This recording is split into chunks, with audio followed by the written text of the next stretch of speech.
ఆంధ్ర రాష్ట్రం విడిపోయిన తర్వాత చంద్రబాబు నాయుడు ముఖ్యమంత్రి పదవి చేపట్టిన తర్వాత ఆర్థిక పరిస్థితి అధ్వాన్నంగా ఉన్న పరిస్థితుల్లో ప్రకృతి హుదూద్ తుఫాన్ రూపంలో కోస్తా తీరాన్ని అతలాకుతలం చేసింది.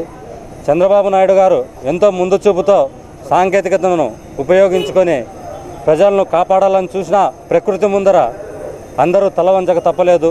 దాదాపు 1,00,000 కోట్ల రూపాయల నష్టం సంభవించింది.